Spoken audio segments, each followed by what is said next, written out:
नमस्कार. कलांगण संगमेश्वरच्या या चॅनलवर आपणा सर्वांचं खूप मनापासून स्वागत करतो.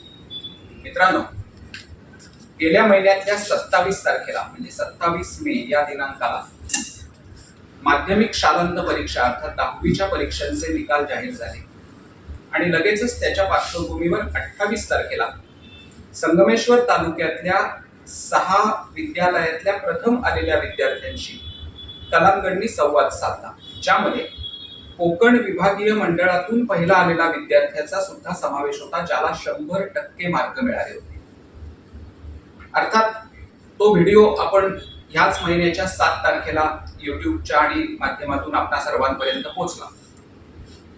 त्या संवादाच्या पार्श्वभूमीवरती या सगळ्या शिक्षण पद्धतीच्या बद्दल विचार करत असताना कोकणातलं शिक्षण 10वी आणि 12वीच्या ह्या एका टप्प्यावर जो अतिशय महत्वाचा टप्पा विद्यार्थ्यांच्या आयुष्यामध्ये समजला जातो, मानला जातो, त्या टप्प्यावरती त्यांची असलेली मानसिक अवस्था, कोकणातली शैक्षणिक साधनं, संसाधनं, शिक्षण आणि नोकरी, व्यवसाय यांचा परस्पर संबंध, या आणि अशाच प्रकारच्या शैक्षणिक विषयांवरती उहापोह करण्यासाठी आज त्या पुढे अजून एक कार्यक्रम कलांगणच्या माध्यमातून करावा असं आपण योजलं.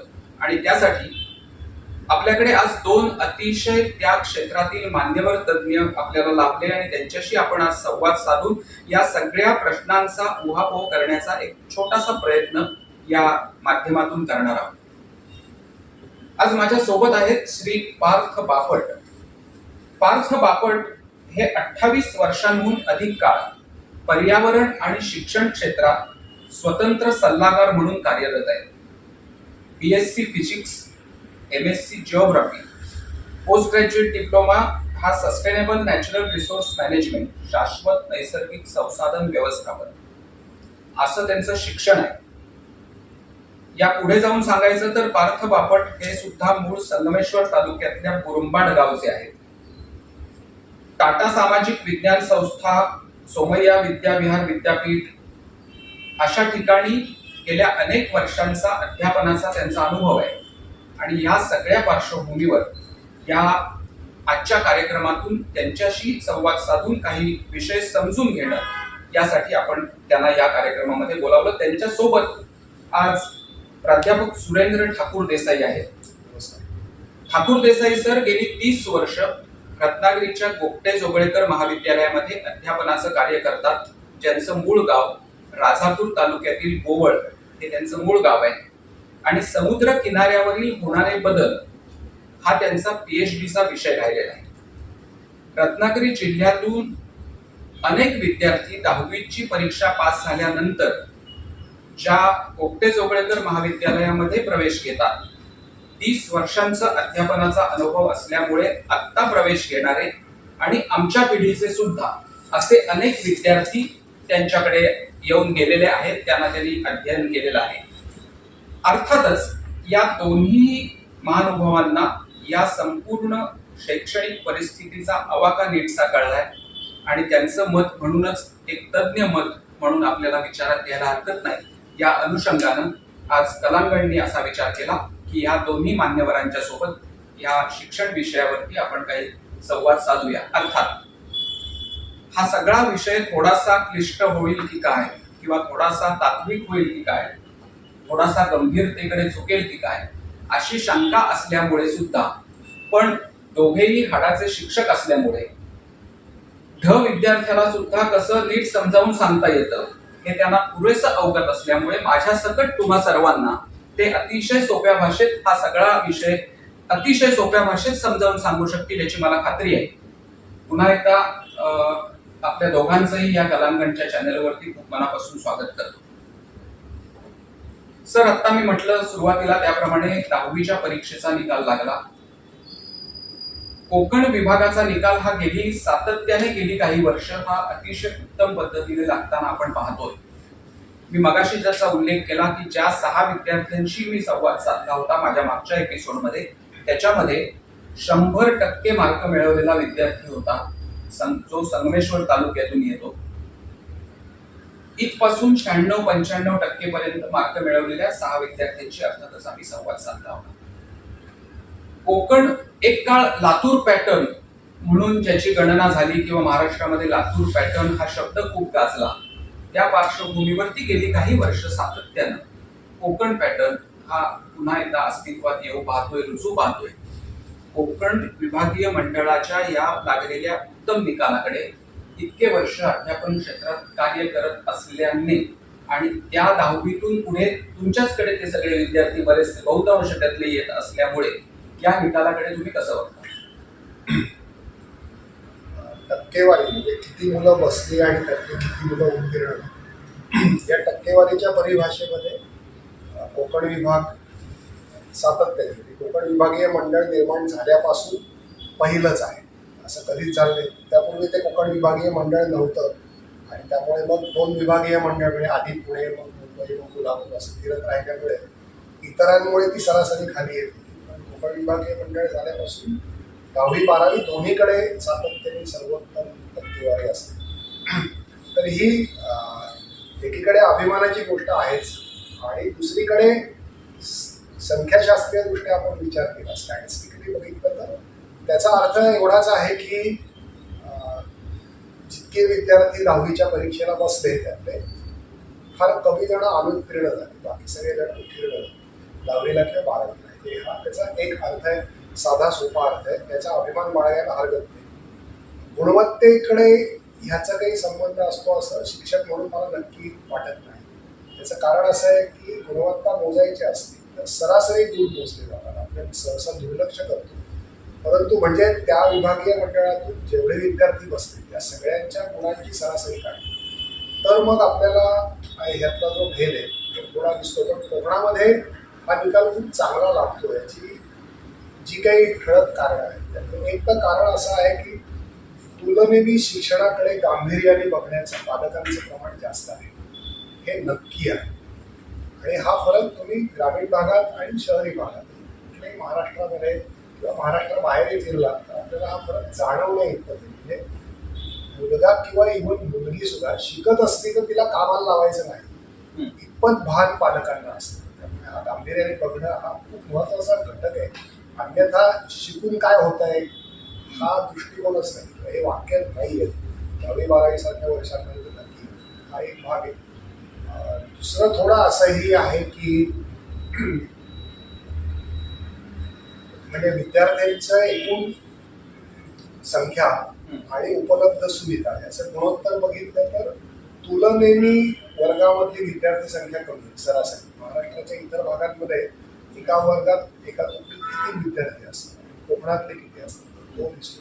ज्याला शिक्षक विद्यार्थी गुणोत्तर म्हणतात, टीचर स्टुडंट रेशो म्हणतात, तर तो कोकणाकरता थोडा सकारात्मक आहे. याचा कितीही नाही म्हटलं तरी फायदा शिक्षकांनी विद्यार्थ्यांकडे अधिक जाणीवपूर्वक लक्ष असा होतो. हा दुसरा घटक आहे.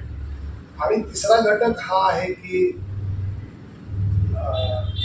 म्हणजे एक कुठल्याही गोष्टीकडे करता एक वारसा पण असतो. म्हणजे कुठल्याही गोष्टी करता एक वारसा असतो, लिगसी असते. तर शिक्षणाचा वारसा कोकणाला खूप काळ आहे आणि तो खूप दुर्गम भागामध्ये शिक्षणाचा वारसा आहे.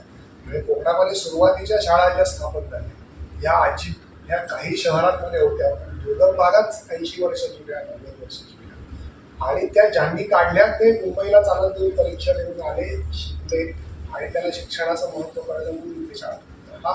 ही लिगसी आहे. म्हणजे ही लिगसी महाराष्ट्राच्या काही भागांमध्ये 30 वर्षांची, जेमतेम 40 वर्षाची, कोकणाकरता ती 80, 90, 100 वर्षांची.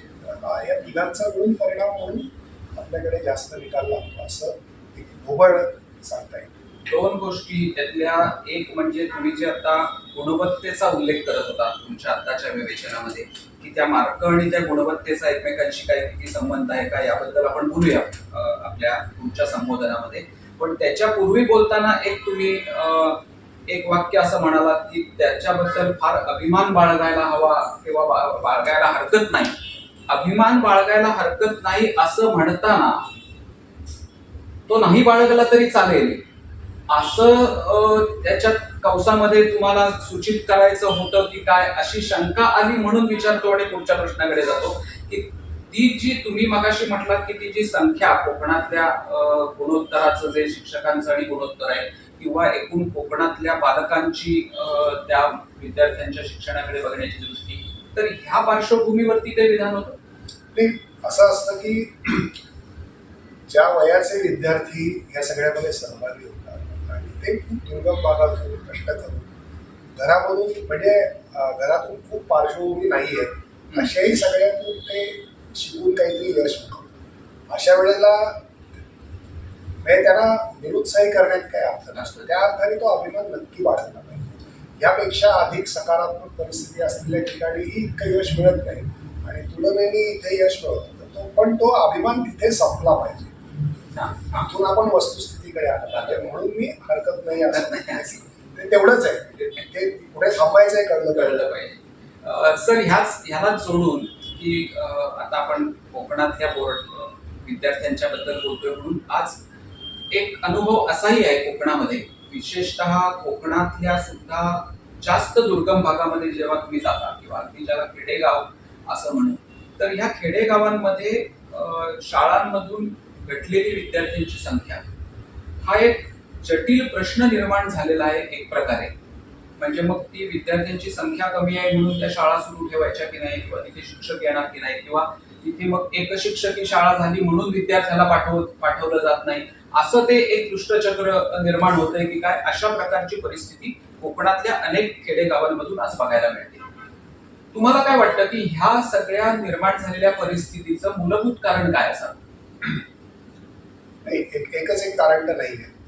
एक कारण आपल्याला हे मान्य केलं पाहिजे की लोकसंख्येचा वाढीचा वेग कमी झाला. म्हणजे साधी गोष्ट आहे की आता ज्या 30-35च्या वयातले कुटुंब आहे त्या कुटुंबामध्ये असणाऱ्या विद्यार्थ्यांची मुलांची संख्या आणि आता एक 50-60च्या वयोगटातल्या कुटुंबामध्ये असणाऱ्या विद्यार्थ्यांची संख्या, तर सरळ सरळ दिसतंय की कोकणातल्या शैक्षणिक आणि त्याच्यावर जास्त सामाजिक सुधारणाचा दर्जा कोकणातल्या इतर महाराष्ट्रापेक्षा नक्की जास्त चांगला आहे.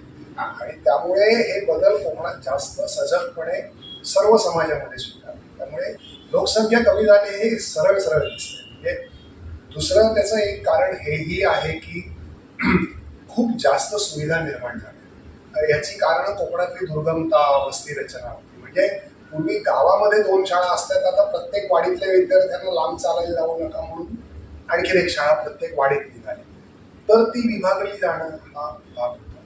तिसरं स्थलांतर हे कारण आहे की विद्यार्थी शिक्षणाकरताही मुंबईत येवे. पूर्वी पालक म्हणजे पुरुष मुंबईत होता आणि कुटुंब इथे होता. आता ही परिस्थिती हळूहळू थोडी कमी होत चालली आणि आता विद्यार्थ्यांमध्ये कुटुंबासह मुंबईमध्ये स्थलांतर हे सरसकट वाढले. जे खेड्यात राहतात त्यांना लक्षात येईल. तर त्यामुळे मुळात तो पुरवठाच कमी, हा एक भाग आहे. दुसरा भाग असा आहे की शिक्षणाबद्दलच्या आकांक्षा पण वाढल्या आणि ह्या पूर्वी जे शिकलेले त्यांच्यामध्ये होत्या, त्यामुळे आपल्या मुलाला चांगलं शिक्षण मिळालं पाहिजे हे शिकलेले पालक प्राधान्य बनायचे. आता हे सामान्य माणसाला पण असं वाटतं की आपल्या मुलाला चांगलं शिक्षण मिळालं पाहिजे. त्यामुळे तुम्हाला असं दिसेल की साधारण एक मध्यवर्ती गाव आहे किंवा शहर, शहर आहे, तर अशा ठिकाणी खाजगी थोड्या अधिक भौतिक सुविधा असणाऱ्या शाळा आणि मग तिथे खेड्यातून येणारे विद्यार्थी हे खूप झाले. म्हणजे आता आपल्याला वाटतं पण कोकणामध्ये 10 किलोमीटर प्रवास करून जाऊन शाळेत जातात असे विद्यार्थी असं प्रत्येक तालुक्यात एक 3-4 पॉकेट्स आहेत. आणि तिथे एक कुठलं तरी इंग्रजी असलेल्याच शाळेने एक तर नवीन शाळा सुरू केली आहे, कुठल्याही माध्यमाची असेल, पण त्याच्यात ती चकचकीत आहे. सुविधा म्हणजे इन्फ्रास्ट्रक्चर नक्की इथे आहे, अधिक लक्ष दिलेलं आहे त्या चकचकीतपणाकडे. अशा शाळा आहेत आणि ह्याची सुविधा वाढल्यावर तिथे मग आणि जाण्याची सुविधा आहे, वाहतूक आहे. तर ह्यामुळे असं दिसतं आपल्याला की गावात शाळा आहे पण गावातलं ज्यांना शक्य आहे ते त्या शाळेत शिकत नाही, तर ते थोड्या दूरच्या शाळेत अधिक चांगली गुण जाऊन शिकतात. असं प्रमाण थोडं वाढलंय. तर आपल्याला असं दिसतं की विद्यार्थी संख्या हा प्रश्न तो शिफ्टिंग आहे. एकीकडची विद्यार्थी संख्या दुसरीकडे एकत्र झाली असं आहे.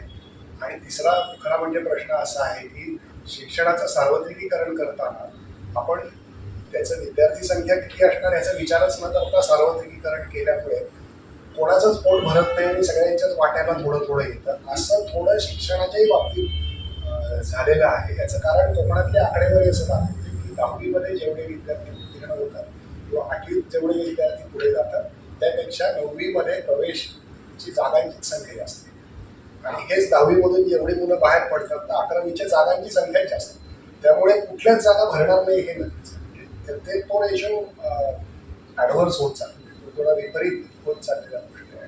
ह्या सगळ्याचं मिळून बघित असं दिसतं की आज शाळा आहेत, शिक्षक आहेत आणि मुलं नाही असं चित्र दिसतं. आणि मला वाईट त्यातला धोका असा वाटतो की शिक्षण म्हणजे फक्त काही विषय शिकणं नाही, तर शिक्षण हे खूप मोठं सामाजिकीकरणाचं माध्यम आहे. आणि वर्गामध्ये किमान विद्यार्थी संख्या नसेल तर त्या मुलाचं इतरांबरोबर वागण्याचं शिक्षण आणि या सगळ्या गोष्टी राहून जातात. आणि त्या मुलीला खेळायला 8-10 जण समवयस्क असणे ही गरजच ही गोष्ट घडतच नाही. आणि मग त्यामुळे याच्यातून शिक्षणाबरोबरच्या गोष्टी राहून जातात असं एक चित्र दिसतं. पण अर्थात तो खालच्या वर्गांमधला किंवा तो आजचा विषय नाही, पण हे घडताना दिसतं आपल्याला आणि हे वाढत जाईल असं. शिक्षण हे सामाजिकीकरणाचं माध्यम आहे असं आता सर म्हणाले ह्या विषयात. आणि दुसरं सरांनी एका गोष्टीचा उल्लेख केला की ज्या तुलनेमध्ये संख्या उपलब्ध आहे त्या तुलनेमध्ये विद्यार्थी आज कमी आहेत आणि तिथे विद्यार्थी मिळत नाहीयेत अशी स्थिती कोकणामध्ये काही कॉलेजेसची किंवा शाळांची आहे. या दोन गोष्टींचा त्यांनी उल्लेख केला. ह्या दोन्ही मुद्द्यांवरती थोडंसं सविस्तर अजून सरांकडून जाणून घ्यायचंय. मला बापट सरांकडे जायचंय, पण तत्पूर्वी आत्ताच्या एका विवेचनाला जोडूनचा एक प्रश्न विचारून बापट सरांकडे जातो की तुम्ही मगाशी एक चकचकीतपणा असा एक शब्द वापरला या शाळांच्या बाबतीतला. तर हा चकचकीतपणा हा फक्त दृश्य स्वरूपातला का ज्ञानार्जनाच्या बद्दलचा सुद्धा विचार केला त्याच्यामध्ये जातो आणि म्हणून खेडेगाव आणि शहर यातल्या शैक्षणिक सुविधांचा भेद करून खेडेगावातली संख्या कमी झाली आणि शहरांमध्ये संख्या वाढली असा अनुभव येतो. काय असं आहे की म्हणजे सगळ्यांना सर्व प्रकारची गुणवत्ता हवी आहे. कोणालाच नको असं कोणी म्हणणारच नाही. अडचणीचा मुद्दा असा असतो की सोप्या गोष्टी या नेहमी आधी होतात आणि थोड्या अवघड गोष्टी या मागावून येतात. त्या आणण्याकरता ती दृष्टी लागते. म्हणजे शाळा काढणारे 10 जण असते तर त्यातल्या 7-8 जणांना असं वाटतं की छान शाळा, रंगीबेरंगी वर्ग, थोडे रंगीबेरंगी गडवे आणि झाडं लावली, माती चांगली असलेलं मैदान असलं, वर्गात पंखे असले की छान असतं. ती 2-3 जणांना असं वाटतं की नाही ह्याच्या पलीकडे शिक्षण आहे, शिक्षकांचा दर्जा गुणवत्तेबद्दल बघायला पाहिजे. पण पहिल्या गोष्टी सोप्या आहेत आणि त्यामुळे ते वेगाने होतात, पटकन होतात आणि थोडं त्याचा आर्थिक गणितही असतं या सगळ्याचं. तर वेगवेगळ्या प्रकारचं म्हणजे आता शिक्षण ही एक सेवा आहे आणि ती व्यावसायिक सेवा आहे हे आपल्याला मान्य करायला लागते. आपण त्या पळून जाऊन काही चालणार नाही. तर ती व्यावसायिक सेवा आहे आणि त्यामुळे परवडेल त्या दर्जाची सेवा पण जास्तीत जास्त चांगलं मिळवण्याचा प्रयत्न. त्यामुळे मग नुसताच भौतिक चकचकीतपणा आहे पण माझ्या खिशाला परवडेल आता एवढंच आहे. याच्यात शैक्षणिक गुणवत्तेकडे मला जास्त जायचं झालं तर मला आणखी जास्त पैसे मोजावे लागतील पण माझे ऐकत नाही. तर निदान मी 1 पायरी वर जातो, 2 पायऱ्या वर जातो, त्यांना शक्य आहे 4 पायऱ्या वर जातात असं ते झालंय. त्यामुळे ती बाय चॉईस आता हे आहे. पूर्वी बाय चॉईस नव्हतं. म्हणजे ठरलेलं असं या गावातले मुलं या हायस्कूलला जातात, चांगली झाली की सगळे उठतात आणि तिकडे जातात. आता असं नाहीये. तर हे घडतंय. म्हणजे ही वस्तुस्थिती आहे. ह्याच्यावर मी काही टिप्पणी करत नाही चांगलं वाईट योग्य आहे. पण काय घडतंय आपल्या आसपास तर हे शिक्षणामध्ये घडतंय आणि ती एक व्यावसायिक सेवा आहे. या नजरेने आता समाज बघायला लागलाय. तुम्हाला ते तत्वज्ञान म्हणून आवडत आता वस्तुस्थिती अशी आहे असं बघितलं. सर आता म्हणाले की ती परवडेल अशी सेवा आहे, ही शिक्षण ही परवडेल अशी सेवा या अर्थाने त्याच्याकडे बघितलं पाहिजे. मग नाही परवडणार त्यांनी काय करायचं या मुद्द्यावरही आपल्याला विचार केला पाहिजे आणि त्याच्यावरही चर्चा केली पाहिजे. पण या चर्चेत बापट सरांनाही आणलं पाहिजे. तर त्याच्यामुळे मगाशी सरांनी एका गोष्टीचा उल्लेख केला होता की गुणवत्ता. आणि मी जेव्हा त्यांना कोकण बोर्डाच्या निकालाविषयी बोलतो तर तेव्हा ते म्हणले की त्याच्यातली गुणवत्ता किती हा भाग वेगळा आहे. गुण आणि गुणवत्ता हे दोन वेगवेगळे आस्पेक्ट या निमित्ताने त्यांनी जाता जाता अधोरेखित केले होते. एक तज्ज्ञ म्हणून आणखी ह्या दोन्ही संकल्पनेकडे तुम्ही कसं बघता? मुळात आपल्याला असं दिसतं की शालेय किंवा महाविद्यालयीन शिक्षणामध्ये जी परीक्षा होते त्या परीक्षेत आपल्याला मार्क गुण मिळतात. ते गुण त्या विद्यार्थ्यांबद्दल किती बोलतात असं जर बघितलं तर आपल्याला असं लक्षात येतं की काही ठराविक गुणवत्तांचाच विचार परीक्षांमध्ये बरेचदा केला जातो. खरं म्हणजे B.Ed जेव्हा करतात तेव्हा गुणवत्तेचे वेगळे प्रकार बोलले गेलेले असतात. एक प्रकारे आयडियल पेपर सेटिंग कसं व्हावं ज्यातून वेगळे विद्यार्थ्यांचे पैलू कसे बाहेर येतील दिसून येतील हे खरं तर लोक शिकलेली असतात शिक्षण. पण हळूहळू कालांतराने असं होताना दिसतंय की परीक्षा आणि परीक्षेचे गुण हे ठराविक गुणवत्ताच त्या विद्यार्थ्याच्या अंगी असणारे ठराविक गुणच त्यातून हायलाईट होताना होतात. तर एखाद्याकडे जर काही वेगळ्या क्षमता असतील म्हणजे अगदी साधं उदाहरण म्हणजे एखादी व्यक्ती ही जास्त कलेविषयी विचार करू शकणारी असेल, त्याच्यामध्ये काहीतरी कलात्मक गुणवत्ता असेल तर तिला पुरेसा वाव आजच्या शिक्षणात किंवा गुणवत्ता ज्या परीक्षेत बघितली जाते त्यात वाव मिळत नाही आणि म्हणून त्याला मार्क कमी मिळतात. अल्टिमेटली अशा विद्यार्थ्याला मार्क कमी मिळतात आणि त्याला असं वाटू शकतं, त्याच्या पालकांना असं वाटू शकतं किंवा आजूबाजूच्या समाजाला असं वाटू शकतं की हा मुलगा अगदी थोडक्यात म्हणायचं तर बिनकामाचा आहे. त्याच्यामुळे इतर काही क्षमता आहेत हे हायलाईट होत नाही आणि हा मुख्य प्रॉब्लेम या परीक्षा आणि परीक्षांचे मार्क यामध्ये आहे. याचा अर्थातच मुलांच्यावर आणि पालकांच्यावर होणारा परिणाम हा बराच वाईट असू शकतो.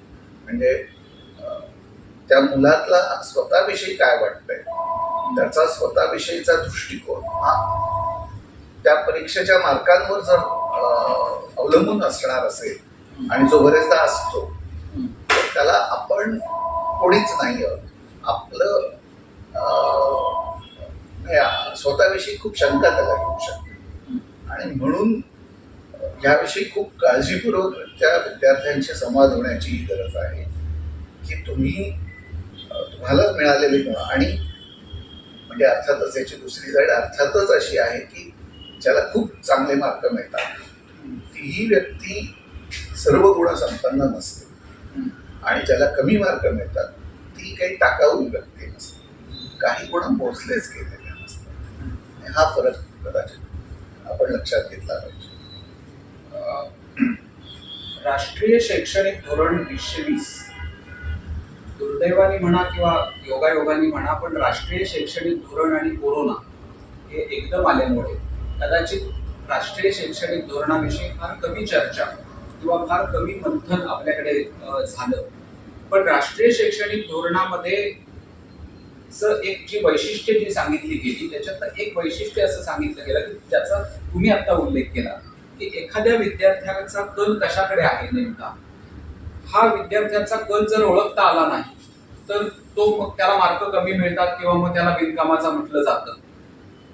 पण त्या विद्यार्थ्याचा कल ओळखण्याची जबाबदारी जी आहे की राष्ट्रीय शैक्षणिक धोरण असं म्हणतं की ती जबाबदारी शिक्षकाची. ह्या शिक्षण क्षेत्रामध्ये 28-30 वर्ष आज कार्यरत राहिल्यानंतर तुम्हाला असं वाटतं का की त्या विद्यार्थ्यांमध्ये असलेले सुप्त गुण किंवा त्याचे कल हे शिक्षकाची जबाबदारी आहे की शिक्षकाने ओळखले पाहिजे, ही नक्की जबाबदारी तुम्ही कुणावरती फिक्स करा?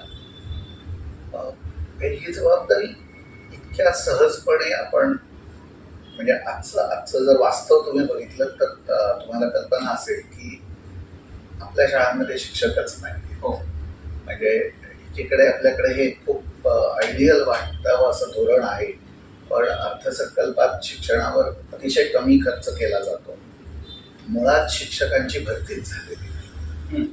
त्यामुळे हे जर आपल्याला वास्तवातलं तुमच्या प्रश्नाचं उत्तर द्यायचं असेल तर ते बऱ्यापैकी पालक शिक्षकांवर अर्थातच जबाबदारी आहे, पण शिक्षकांखेरीज पालक आणि तो स्वतः विद्यार्थी यांच्यावरही ही जबाबदारी आहे असं बघावं लागेल आपल्याला. यासाठी हे तीनही जे घटक आहेत त्यांचं काही प्रमाणात तरी शिक्षण होण्याची गरज आहे. म्हणजे एखाद्या विद्यार्थ्यात ते गुण असतील वेगळे काही, म्हणजे त्याला तो आपल्यात गुण आहे या स्वरूपात माहीत असतंच असं नाही. त्यामुळे त्याच्याबद्दल त्याला जाणीव करून देणं, त्याच्या पालकांना जाणीव करून देणं आणि शिक्षकांना जाणीव करून देणं, हे तीनही करण्याची गरज आज आहे. कारण आपण म्हणजे शिक्षकांवर पूर्ण जबाबदारी सोडू शकत नाही. याचं एक कारण मी म्हटल्याप्रमाणे शिक्षकच जागेवर नाही आहेत, आणि दुसरं म्हणजे विद्यार्थी पालकांबरोबर बराच काळ असतो, त्यामुळे त्यांचीही यामध्ये काहीतरी त्यांचाही रोल ह्याच्यामध्ये आहे असं बघितलं पाहिजे. मगाशी ठाकूर देसाई सरांकडून तुमच्याकडे जाताना सरांनी एका मुद्द्याचा उल्लेख केला होता की आर्थिकदृष्ट्या परवडत नाही अशा केसमध्ये काय करायचं, अशा टाईपमध्ये तो मुद्दा तिथेच ठेवून आपण तुमच्याकडे गेलो होतो. म्हणून त्या प्रश्नाकडे पुन्हा एकदा येतो की तुम्ही मगाशी म्हणालात की काय परवडत नाही ह्या विषय, जितकं परवडेल तेवढंच आपण करू शकतो, या अर्थाने त्याच्याकडे बघण्याची मानसिकता आपण तयार केली पाहिजे. पण मग जर एखाद्याची परिस्थिती नाही किंवा एखाद्या विद्यार्थ्याच्या पालकाला शहरात जाऊन शिक्षण घेण्याची त्याची ऐपत नाही असं आपण म्हणूया, मग त्या स्थितीमध्ये त्या विद्यार्थ्यांनी आणि त्यांच्या पालकांनी नक्की काय करावं? नाही, म्हणजे असं आहे की म्हणजे हा एक आर्थिक क्षमता हा एक निकष तर नक्की आहे. संधी मिळणं न मिळणे तो फक्त शहरीच आहे असंही नाही. कधी कधी असं होतं की आपण फार असं शहरी असं एखादा हा ग्रामीण भागात पण एकाच शाळेच्या आवारामध्ये एक नवीन स्थापन झालेली शाळा आहे जी वेगळ्या स्वरूपाची चालवली जाते आणि तिच्याकरता द्यावं लागणारं शुल्क हे पारंपरिक शाळेच्या 5 पट जास्त आहे, सहजपणे 5 पट 10 पट जास्त असं आहे. कारण पारंपरिक शाळांमध्ये काही 100 रुपयामध्ये तुमचं शिक्षण होतं आणि तिकडे हजारांमध्ये द्यावे लागतं, तो सरळ सरळ. तर आता त्यातला एक भाग असा आहे की खरोखरच ज्यांच्या क्षमता नाही किंवा आर्थिक क्षमता नाही, अन्य सगळे आहे, अशांकरता शैक्षणिक धोरणामध्ये खूप तरतुदी आहे. हा एक भाग झाला. सुदैवाने कोकणासारख्या प्रदेशात तर नक्की खात्रीने मी अनेक वर्षांच्या अनुभवांवरून सांगतो की अनेक शिक्षण संस्था, माणसं आणि अनेक गट हे अशांना मदतीचा हात घेऊन पुढे येणारे इतका मोठा समुदाय आहे की म्हणजे मी ज्या ठिकाणी शिकवतो त्या ठिकाणी आम्ही जवळपास दरवर्षी 2-2.25 मुलांना तरी काही शुल्क न घेता सगळ्या सुविधा देतो. शुल्क भरलं नाही, ठीक आहे, त्याची ऐपत नाही ना, तुला शिकायचं येईल, तू सुरू कर, जमेल तसे पैसे, असं आहे. अडचण अशी असते की हे पोचत नाही, हे सगळ्यांपर्यंत पोचत नाही की हे आपल्याला असं कोणतरी मदत करेल. किंवा अनेक मला व्यक्ती माहिती आहेत की ज्या 50-50 विद्यार्थ्यांचे खर्च करतात आणि ते स्वतःहून सांगतात किंवा अशी गरजू असते तर मला सांगा, मी पैसे देईन, असं काही नाही. फक्त अडचणी आता ह्याच्यामधला हा भाग आहेच की हे कुठल्या तरी दुर्गम भागातल्या पालकाला ज्याला अडचण आहे त्याला हे कसं कळणार की मी कुठे गेलो तर माझी व्यवस्था नाही. तर तो एक मुद्दा मुख्यतः राहतो आणि तेवढी गॅप आहे असं वाटतं. दुसरं असंही आहे की याचा जे स्वस्त आहे ते वाईट आहे असं नाही. स्वस्त आहे तेही पुरेसं सक्षम आहे. प्रश्न असा असतो, फरक हा राहतो की जिथे स्वस्त आहे किंवा जे आता प्रचलित आहे त्या ठिकाणी तुमची गुंतवणूक म्हणजे इन्व्हॉल्वमेंट आणि तुमचे एफर्ट्स म्हणजे तुमचे कष्ट हे थोडे जास्त लागतात. त्याचं कारण ते तुम्हाला मिळवण्याकरता जास्त झटावं लागतं. तुलनेने नव्याने आलेल्या व्यवस्थांमध्ये तुमच्यापर्यंत ते आणून देण्याचीच व्यवस्था म्हणजे थोडं चकचकीतपणा आणि जे काही शैक्षणिक पेडागॉगी आणि या सगळ्या गप्पा आहेत ते सगळं म्हणजे तेच असतं की तुमच्यापर्यंत ते तयार आणून दिलं जातं. तर त्यामुळे ती ती प्रेरणा मुलांमध्ये जर का जमा निर्माण झाली तर सामान्य व्यवस्थांमधले विद्यार्थी उत्तम करतातच. प्रश्न नाही, तो फरक राहतो हे मात्र नक्की आहे आणि त्या मर्यादा आहे. हे कसं पसरेल अशी माध्यमं आहेत तर अशा प्रकारे पसरेल. पण तुम्ही त्या शैक्षणिक सुविधांविषयी बोललात की एकाच प्रिमाइसमध्ये दोन वेगवेगळ्या शाळा असतील तर त्याच्यातल्या नवीन शाळेमध्ये पाचपट कदाचित शुल्क द्यावं लागतं. ही जी विषमता आहे विशेषतः शुल्कामधली विषमता, ही विषमता ही केवळ त्या सुविधांवर पुरेशीच मर्यादित आहे का त्याचा शिक्षणाच्या दर्जाशी सुद्धा संबंध आहे? नाही, असतो म्हणजे शिक्षणाच्या दर्जाशी संबंध असतो. सगळीकडे सारखा असतो असं नाही, असतो. याचं कारण थोडं आता जसं आधी म्हणाले तसं की या शिक्षणामध्ये कोणी गुंतवणूक करायची. तर एक काळ असा होता की शिक्षणामध्ये सरकार पूर्णपणे गुंतवणूक करत होतं आणि शिक्षणाच्या उत्तम सुविधा निर्माण करून देणं ही सरकार आपली जबाबदारी मानत होतं. आज परिस्थिती अशी राहिलेली नाही. शिक्षणामधून सगळीकडे सगळ्या शासकीय किंवा पारंपरिक व्यवस्था हळूहळू आपला पाय उचलत आहे हे नक्की आहे. आणि त्यामुळे समाजाने समाजाच्या व्यवस्था निर्माण कराव्या असा एक थोडासा दृष्टिकोन मधल्या काळामध्ये आणला गेला की हे फक्त काही सरकारचं उत्तरदायित्व नाही, समाजाचं पण आहे. आणि आपल्याकडे राष्ट्रीय शैक्षणिक संस्था वगैरे वगैरे या सगळ्यातून ते इतिहास पण आहे. महाराष्ट्रात तर तो मोठा इतिहास की समाजाने शिक्षणाच्या सुविधा निर्माण कराव्या आणि त्या चालवाव्या. पण ह्यातल्या मधला म्हणजे हे सगळे इकडून तिकडे जाताना तो कंटिन्युअम राहिला नाही, सततता राहिली नाही. आणि दुसरीकडे मग हे कोणी करायचं तर मग पैसे टाकणारे लोक आहेत.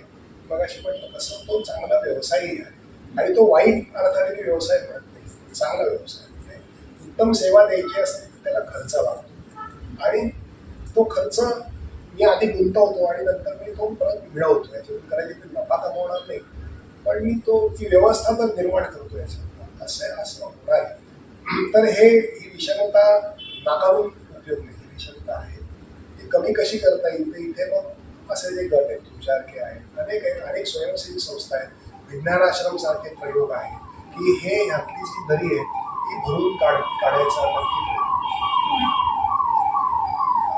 थोडं असंही आहे की शिक्षणामध्ये अनेक वेगळे उपक्रम चालतात आणि हे वेगळे उपक्रम जे आहेत हे ही दरी भरून काढतात आणि CSR मधून किंवा स्वतःच्या प्रयत्नांमधून ती भरून काढतात आणि सुदैवाने हे उपक्रम ग्रामीण भागात जास्त चालतात.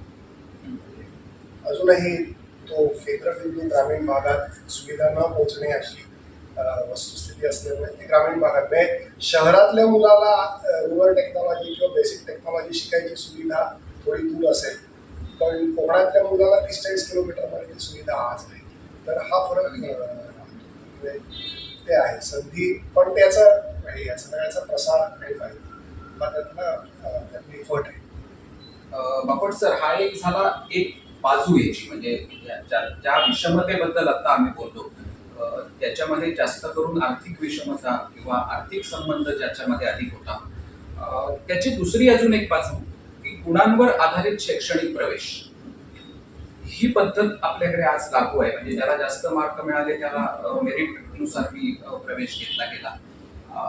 या पद्धतीमध्ये एक शिक्षण तज्ज्ञ म्हणून तुम्हाला काही दोष आढळतो का? हा प्रश्न विचारण्याचा उद्देश ह्या अर्थाने आहे की त्या पर्टिक्युलर त्या एक वर्षी त्या एका परीक्षेमध्ये त्याला तेवढे मार्क मिळाले किंवा तेवढे मार्क मिळाले नाही म्हणून तो त्या साठी पात्र झाला नाही किंवा मिळाले म्हणून तो झाला.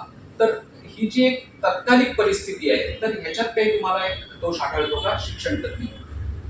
ऍक्च्युली याच्याकडे दोन पद्धतीने बघितलं पाहिजे की एवढी जास्त कॉम्पिटिशन का असते, त्याला आपण स्पर्धा म्हणतोय की एवढी जास्त का आहे. तर याची उत्तरं थोडी वेगळी आहेत. म्हणजे त्याचं म्हणजे काय अगदी साधं उत्तर द्यायचं तर आपल्याकडे काही क्षेत्रांमध्ये संधीच कमी म्हणजे सीट्सच कमी हा. म्हणून स्पर्धा. हम्म. हे हे एक त्याचं कारण असू शकतं की तुमची लोकसंख्या आहे काहीतरी 10 लाख आणि तुम्ही फक्त 100 सीट्स निर्माण केलेल्या आहेत म्हणून स्पर्धा असू शकते. ही तशा अर्थी निकोप स्पर्धा होत नाही, कारण की तुम्ही जर इतक्या कमी जागा हे असाल तर त्याच्यामध्ये इतर फॅक्टर्स खूप जास्त येतात. त्या व्यक्तीची मुळात क्षमतापेक्षा त्याच्यामध्ये काही प्रकारे त्याचं नशीब काय त्यावेळेला त्याला खोकला झाला की नाही झाला वगैरे इतक्या सामान्य गोष्टी सुद्धा कारण की आपण इतकं व्यस्त प्रमाण बघतोय म्हणून बघतो. पण दुसरंही एक कारण स्पर्धेचं असू शकतं. ते कारण असं आहे की एखाद्या क्षेत्राबद्दल विनाकारण झालेला म्हणजे क्षेत्राचा गवगवा आणि तो बरेचदा वस्तुस्थिती बघूनच झालेला असतो असं नसतं. म्हणजे इंजिनियर झालं की नोकरी मिळते हे विधान खूप ब्रॉड आहे आणि त्याच्यापेक्षा जर तुम्हाला आधी तुम्ही त्याचा नीट विचार केला तर तुमच्या असं लक्षात येईल की 1.5 लाख किंवा 2.5 लाख महिन्याला पगार मिळणारे खूप इंजिनियर्स नसतात. खूप सारे इंजिनियर्स हे 50,000 ते 75,000चा पगार मिळत असतात आणि एक खूप मोठी संख्या ही 15,000 ते 25,000 इतकाच पगार मिळत असतो. आता इंजिनियर्सना नोकरी मिळते असं विधान करताना आपण ह्या सगळ्याकडे बघत असतो, पण आपल्या डोळ्यासमोर पगार हे सगळ्यात जास्त गटाचे असतात. याला काही प्रमाणात माध्यमं पण हे आहेत की IITतल्या इंजिनियरला कितीचं पॅकेज मिळालं त्याचा एक प्रचंड मोठा गवगवा होत असतो आणि त्याची हवा तयार केली जाते. त्यामुळे इंजिनिअरिंग ही एक अत्यंत सोन्याचं अंड देणारी कोंबडी आहे असं सगळ्यांना वाटायला. सो म्हणूनही स्पर्धा वाढत गेलेली आहे. ह्या व्यतिरिक्त इतर कारणं पण आहेत की म्हणजे जे आधी सर म्हणाले तसं की काही ठिकाणं ही खूप चांगली आहेत असा समज असतो. तो प्रत्येक वेळेला खोटा असेल असं नाही, पण प्रत्येक वेळेला खरा असतो असं नाही. म्हणून मग तिथलं प्रेशर वाढत जातं. कधी कधी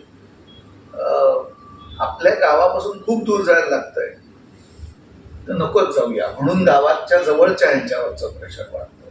त्यामुळे ती स्पर्धाच मुळात का आहे याची थोडी वेगळी कारणं आहेत. आणि मग तुमचा जो डायरेक्ट प्रश्न होता त्यामुळे त्याचं उत्तर की स्पर्धेतनं खरंच एखाद्याची योग्यता कळते का तिकडे जर आलं तर ते अर्थातच असं आहे की नाही त्यातूनच ती योग्यता कळते असं नाहीये. कारण की गुण आणि म्हणूनच एंट्रन्स एक्झामचं प्रमाण वाढत चाललेलं आहे. म्हणजे 12वीचे मार्क एकेकाळी 12वीच्या मार्कांवर इंजिनिअरिंगला मिळत होतं, कारण कुठेतरी असं अझम्पशन होतं की यातून ह्या मार्कातनं इंजिनिअरिंगला जे लागतं ते समजू शकतं. आता तो कॉन्फिडन्स वाटत नाही आणि म्हणून मग एंट्रन्स एक्झाम्स घेत चाललेले आहेत. त्यामुळे ते अजून वेगळ्या पद्धतीने कॉम्प्लिकेटेड होताना दिसतंय. एंट्रन्स एक्झामचं प्रमाण वाढण्यासाठी ही बेसिक कारण त्याच्या मागे जास्त करून आहे तर तुम्ही म्हणता असं. एक कारण असं आहे की आपल्याकडे आता काय झालेलं आहे की वेगळी बोर्ड्स आहेत, वेगळ्या राज्यांमधले वेगळे काय म्हणूया निकष आहेत मार्क देण्याचे परीक्षांचे.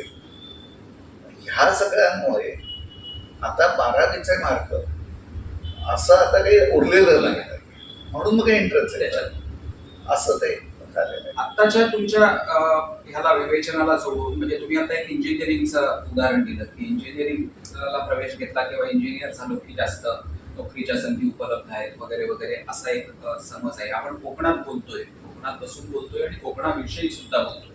मग कोकणातला निसर्ग, कोकणाची संसाधनं यावर आधारित शिक्षण आणि त्याच्यापासून रोजगार निर्मिती याकडे सुद्धा याच दृष्टीने पाहायला हवं असं आधी तुम्हाला वाटतं का? नंबर 1. आणि नंबर 2, मग ते तसंच पाहिलं जातंय का? आणि जात नसेल तर त्याला काय कारण असेल? सर तुम्हाला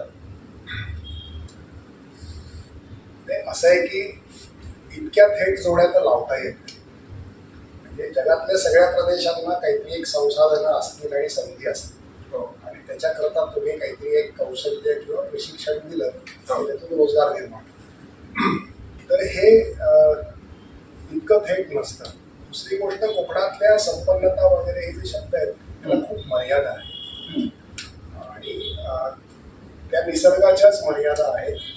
त्या पाळल्या तर हे जरा शाश्वत टिकणारं होण्याची शक्यता आहे. तर त्यामुळे असं होणारच आहे की कधीतरी कोकणातल्या संसाधनांवर आधारित रोजगाराची संधी जी आहे ती कदाचित कोकणातल्या सर्वांना रोजगार नाही देणार. हे आपण गृहीत धरणं की कोकणामध्ये जेवढे संसाधनं आहेत त्यातून सर्वांना रोजगार देतात. आणि आजकालच्या रोजगारातली सगळ्यात महत्वाची अडचणीचा मुद्दा आहे तो म्हणजे प्रतिष्ठा असलेला रोजगार. आताची समस्या रोजगार नाहीये ही नाही, आताची समस्या प्रतिष्ठा असलेला रोजगार नाही आहे. आणि त्यामुळे एकीकडे असं दिसतं की रोजगार नाही हे म्हटलं जात आहे आणि दुसरीकडे काम करायला पाहिजे. त्यामुळे हा जो इश्यू आहे त्यामुळे तर कोकणासारख्या प्रदेशामध्ये प्रतिष्ठा असलेला रोजगार निर्माण करणे ही इथल्या लोकसंख्येतून संसाधनं आहेत का त्याचं उत्तर मला तरी असं वाटतं की नाही,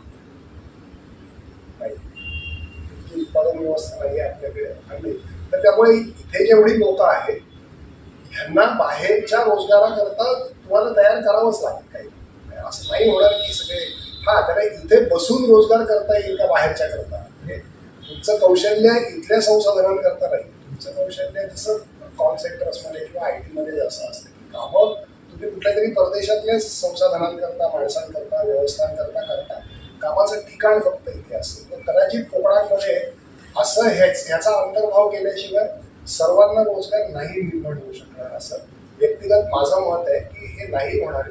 आपण त्या दुर्गजनामागे फार धावू नये. नाही तर होईल काय की कौशल्य आपण अशी देऊ की त्याच्यातून गोरबाटण्याकडे आपण जाऊ. संसाधन कोकण इतकं संवेदनशील आणि नाजूक प्रदेश आहे की तुला काय एकदा ह्याच्यातून कोरबाटला गेला तर हा पहिल्या ह्याच्यात येणं फार कठीण आहे. तर त्यामुळे ही मर्यादा जाणून घ्यायला पाहिजे. आग्रह कसले धरावे तर मग आग्रह असे धरावे आणि याची काही जाण आता लोकांना येते आणि असं नाही की लक्षात येतं लोकांना. तर ही मर्यादा मला व्यक्तिगतरित्या मला असं वाटतं ही मर्यादा जाणून घेऊन सुद्धा आपल्या संस्कृतीमध्ये आपल्याला लहानपणापासून असं शिकवलं गेलं किंवा असे संस्कार केले गेले की कुठलंही काम करणं कमीपणाचं नाही किंवा प्रत्येक काम आपल्याला यायला पाहिजे, आपण प्रत्येक काम करायला पाहिजे असं आपल्याला शिकवलं गेलं. इथपासून तुम्ही आता एक शब्द असा वापरला की प्रतिष्ठा असणारा रोजगार. या रोजगाराचा आणि प्रतिष्ठेचा संबंध थेटपणे कशा पद्धतीने जोडता येईल की जो आज एक महत्वाचा प्रश्न म्हणून ऐरणीवरती आहे. एकतर हा सामाजिक प्रतिष्ठा रोजगारात हा कोकणचाच प्रश्न नाही, हा जगातल्या कुठल्याही भागामधला प्रश्न आहे. आणि मी शिकवताना नेहमी असं सांगतो की तुमच्यापेक्षा गरीब जोपर्यंत ह्या जगात आहे तोपर्यंत तुम्ही हलक्या कामात करता त्याला सहभागी करून घ्या आणि तुम्ही अधिक चांगल्या कामांच्या शोधात जाणार. आणि हे सगळीकडे म्हणजे कोकणामध्ये कमी प्रतिष्ठेची काम करणारी माणसं ज्या प्रदेशातून येतात त्या प्रदेशामध्ये ती कामं ते लोक करतच नाही, त्याच्याकरता आणखीन कुठली तरी बाहेरचीच माणसं आहेत. तर हे चक्र हे फक्त कोकणचा दोष नाही, हे जगातलं चक्र. आणि हे आता असं आहे की सगळं बदलण्यापेक्षा हे मान्य करून टाकावं आणि हे गृहीत धरून आपण पुढे जावं. प्रतिष्ठा कशात येते तर प्रतिष्ठा नेहमी पैशात येते असं नाही. म्हणजे 4,400 रुपये मजुरी असली 30 दिवस मजुरी मिळाली तर 12,000 रुपये मिळतात. पण इथल्या मोटरसायकलवर डबा घेऊन तालुक्याच्या ठिकाणच्या दुकानात नोकरी केली तर 8,000 रुपये मिळतात. पण 8,000 रुपयाच्या नोकरी करता किंवा मी जिथे शिकवतो तिथल्या शिपायांचा पगार हा मजुरीच्या पगारापेक्षा कधीतरी कमी असतो. पण शिपायांच्या पगाराकरता रांग आहे आणि मजुरी करता येते ह्याच्यामधला आपल्याला जे वाटतं की फक्त प्रतिष्ठा ही पैशात येते असं नसतं. प्रतिष्ठा ही खूप वेगवेगळ्या प्रकारे असते, खूप क्लिष्ट आहे, कॉम्प्लेक्स आहे. समाजामध्ये कशाला प्रतिष्ठा, आपल्याच लोकांसमोर कुठलं काम करण्यामध्ये आपल्याला वाईट वाटतं किंवा ते नाही चांगलं वाटतं, ते आपल्या लोकांसमोर आपण करत नाही, परक्यांसमोर करतो, कारण तिथे आपण आवडत नसतो.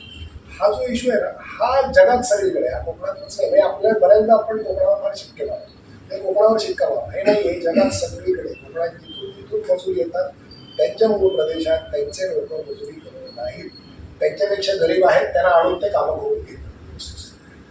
तुम्हाला याच्यात काहीतरी ऍड करायचं? म्हणजे मगाशी तुम्ही जो मुद्दा मांडला होता तर मोबाईल आणि हो. तर हे जे जग ओपन झालेलं आहे त्यातून सुद्धा ॲस्पिरेशन्स बदलत आहे.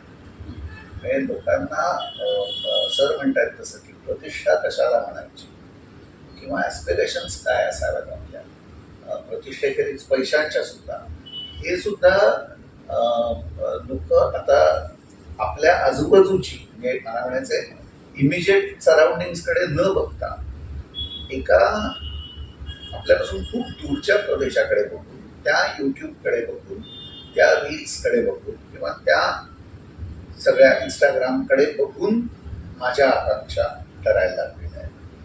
त्यामुळे तेही एक कारण आहे की ज्यामुळे तो तो आता कनेक्ट नाही, डिस्कनेक्ट आहे याच्यामध्ये की माझ्या आजूबाजूला काय आहे, माझी संसाधनं काय आहेत आणि मी आता किती किती त्याच्यातनं आकांक्षा वाढवायच्या. काही प्रमाणात शिक्षणही याला जबाबदार आहे. शिक्षण सुद्धा काही प्रमाणात ते चूक आहे असंच मी दरवेळेला म्हणत नाहीये, पण आपल्याला एक शिक्षणातून आपल्याला ज्या काही क्षमता मिळतात त्या कधी कधी किंवा बरेचदा आपल्या परिसरात वापरण्यासारख्या नसतात. त्यासाठी तुम्हाला जास्त जग शोधावं लागतं, दुसरीकडे जावं लागतं. त्यामधून सुद्धा हा डिस्कनेक्ट आहे. थोडा एक असं झालंय की आपल्या एकूण सगळ्याच व्यवस्थापन त्याला इंग्रजीमध्ये गुडीनेस म्हणतात. आपल्याला हे म्हणजे आपण हे मान्यच करत नाही, कुठल्याही व्यवस्थेचं काम तुमच्या क्षमता जाणून देणं हे जितकं असतं तितकंच तुमच्या मर्यादा जाणून देणं असतं. आपण एकूण चांगुलपणाचं जे अति वातावरण केलंय त्याच्यामध्ये आपण लोकांना असं म्हणजे एक तू फार थोडंच असं काहीतरी सांगायला लागतो, तर कधीतरी सांगावं लागतं, नाहीच बाबा तुला हेच झेपणार आहे, तू हेच कर. पण हे इतकं काटेकोरपणे पाहणं आणि आत्ताच्या एकूण वातावरणामध्ये हे याचा पुरस्कार करणं थोडं कठीण आहे. आणि आत्ता एकूण शिक्षणामध्ये तरी फार जास्त झालंय असं माझं अतिशय स्पष्ट मत आहे. मला खूप वाईट वाटेल लोकांना, पण माझं अतिशय स्पष्ट मत आहे की शिक्षणामध्ये, म्हणून मी अगदी सुरुवातीला जो प्रश्न म्हटला की याचा अभिमान करायला हरकत नाही, तर ह्याचं हेच आहे की ह्याच्याकडून आपण मर्यादांची जाणीव करून सोडवून देणं, तर मर्यादाची जाणीव करून देणं हे आपलं कर्तव्य आहे हेच आपण विसरलो. आणि आपण सगळ्यांनाच तुझ्या क्षमता आहे असं सांगायला लागतो. तर हे ह्याच्यातून आभास ही फार म्हणजे स्वतःबद्दलचे फार आभास किंवा काहीतरी एक वेगळं जग तयार होतं आणि मग त्याच्यातून वैफल्य खूप वाढताना दिसतं आपल्याला. लोकांना सगळ्यांना असं वाटतं की आपण आपल्याकडे खूप क्षमता आहे आणि त्यामुळे मी जे करतो ते मला आता करायला मिळत नाही आणि म्हणून माझं आयुष्य वाया जातं. तर हे दुकानात काउंटरवर काम करणाऱ्याला पण वाटतं, बँकेमध्ये क्लार्क म्हणून काम करणाऱ्याला पण वाटतं, मार्केटिंगला पण वाटतं, प्रत्येक मुलाला असं वाटतं की मी केवळ नाईलाज म्हणून हे काम करतो. तर हे अनावश्यक वैफल्य आहे, ह्याच्या मर्यादा असणार. म्हणजे हे आपल्या एकूण व्यवस्थांकडे बघायचं हे आपल्याकडे नव्हतं खरं. म्हणजे आपल्याकडे गुरु शिष्यांना अतिशय स्वच्छपणे वर्गवादी करून सांगायचे, तुझं हे तू हेच साखर आणि उरलेले आहेत ते त्या कामाकडे जातील. पण आपण पाश्चात्य संकल्पना ज्या अंगीकारतात त्याच्यामध्ये एकूण माणसांना जपणं, माणसांच्या भावनांना जास्त जपणं, त्यामुळे हे थोडं ते राहून गेलं. आणि चांगले शिक्षक मुलाला सांगतात, चांगल्या शिक्षकाची हिंमत पाहिजे की मुलाला सांगतात पाहिजे बाबा तुला शिकतात पाहिजे जाऊन. मी येतो तुमच्याकडे, फक्त त्यांनी आता जो मुद्दा मांडला त्याला सोडून मला त्यांना थेट प्रश्न विचारायचा आहे की त्यांनी ज्या आता वैगुण्यावरती तुम्ही जे बोट ठेवताय, तर ह्याला तुम्ही थेटपणे आजच्या परिस्थितीला जबाबदार धराल, आजच्या व्यवस्थेला जबाबदार धराल, का आजच्या विद्यार्थ्यांच्या आणि पालकांच्या असलेल्या मानसिकतेला जबाबदार धराल? शेवटी याची क्रमवारी किंवा असं आहे की क्रमवारी केली. समाजामध्ये वाईटपणा घेण्याकरता आज कोणी तयार नाही. एकेकाळी गावामध्ये शिक्षक हा सर्वाधिक वाईटपणा घेणारा, कारण शिक्षकाला मान आहे. एखादी गोष्ट नाही म्हटलं की गाव थांबायचं. त्या कथा ऐकल्या आहेत आणि हे खूप प्राचीन काळी वगैरे नाही, 20-30 वर्षापूर्वी होतं. पण तो वाईटपणा घेण्याची तयारी आणि वाईटपणा म्हणजे तो ऐकण्याची पण मानसिकता. एकूण माध्यम जसं हे म्हणाल तसं की सगळंच एकूण असं म्हणजे जे सगळं असं छान छान छान छान हे सगळं झालंय ते ह्याच्यामधून आपल्याला वस्तुस्थितीपासून दूर जाण्यामध्ये आनंद मिळतो आणि तो आनंद कोणालाही सोडायचा नाही. म्हणजे ज्यांचं हे काम आहे त्या गटालाही सोडायचं नाहीये आणि ज्यांचं ह्याच्यात नुकसान होत आहे त्यांनाही सोडायचं नाही. सगळे असे छान. त्यामुळे हे मला वाईट वाटतंय, पण त्यातला वाईट भाग असा आहे की ज्याला वाईट वाटायला पाहिजे त्याला काहीच वाटत नाही, तो आनंदच. हे तर आहे. एक प्रकारे सगळेजण त्याला तितकेच सारखेच जबाबदार आहेत असं त्यांना सुचवायचंय, तुम्हाला ऍड करायचं. मला सरांनाच विचारायचं किंवा त्यांच्याकडनं जाणून घ्यायचं होतं की म्हणजे सुरुवात जी झाली भरपूर मार्क आणि ते, तर हे काय करू बघा हे की लोक हुशार झालेत का की खूपच मार्क मिळताना दिसतात. तुम्हाला काय नाही, असं आहे ना की म्हणजे माझ्या शाळेचा निकाल 100% लागला तर जर का माझा सत्कार होत असेल आणि सत्कार होणं ही माझी गरज असेल तर मी 100% निकाल लागण्याकडेच लक्ष देतो. पण मी अगदी मोकळेपणाने सांगतो, मी माझ्या सर्व विद्यार्थ्यांना दिवाळीच्या अतिशय स्वच्छपणे सांगतो माझ्या विभागाचा निकाल 100% लागलाच पाहिजे. हा माझा आहे. ज्याला माझा विषय कळला तो पास होईल, नाही लागला 100% तरी मला अजिबात वाटत.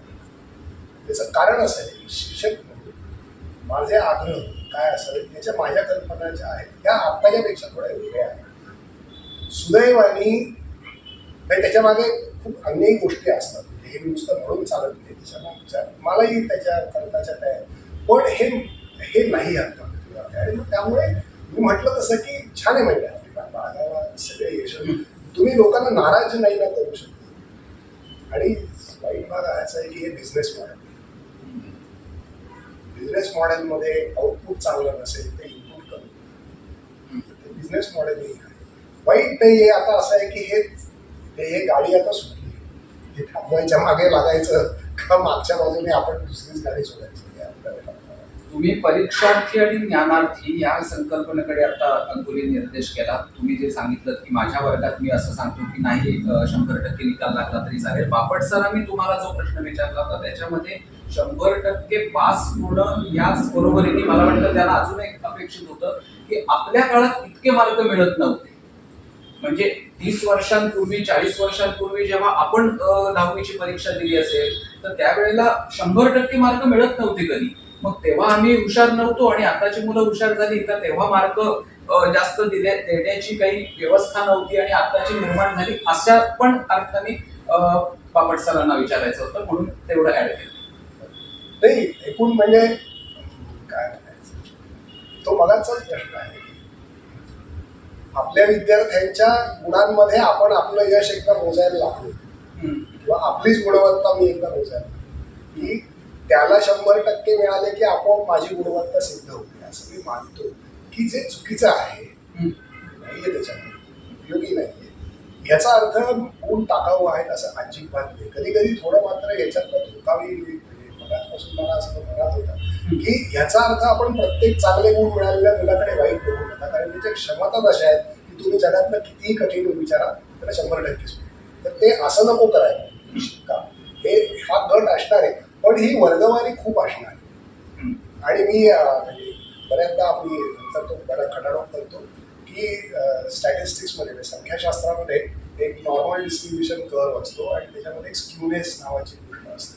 तर ते सगळ्या विद्यार्थ्यांचे गुण जर का आपण ते काढले तर ते नॉर्मल डिस्ट्रीब्युशन कर्व आहे का स्क्यूड आहे, म्हणजे पॉझिटिव्हली स्क्यूड आहे का निगेटिव्हली स्क्यूड आहे हे जर का कळलं तर तुम्हाला जो प्रश्न आहे त्याचं उत्तर मी थेट देत नाही कारण फार नको.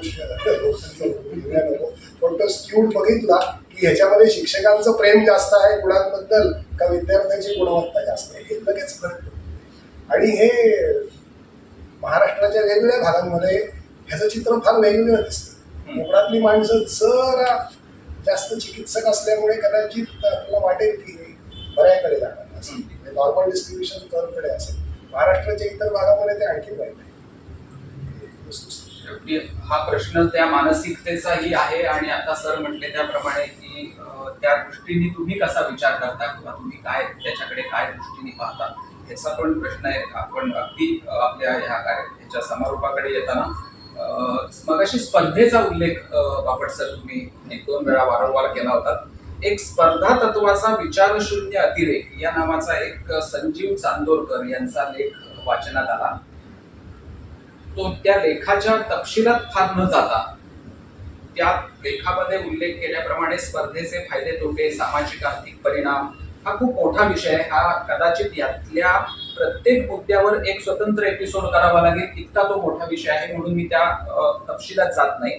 पण या स्पर्धेचा ज्या मगाशी आपण एपिसोडच्या या सुरुवातीपासून वारंवार ज्या स्पर्धा किंवा मार्क आणि ह्या सगळ्या गुण या विषयावरती बोलतोय, तर या स्पर्धेचा पाल्याच्या मानसिकतेवर होणारा परिणाम ह्या अंगाने सुद्धा त्याच्याकडे बघितलं पाहिजे. आणि त्या दृष्टीने एक या शिक्षण क्षेत्रात काम करत असताना म्हणून ह्या मानसिकतेकडे तुम्ही कसं बघा?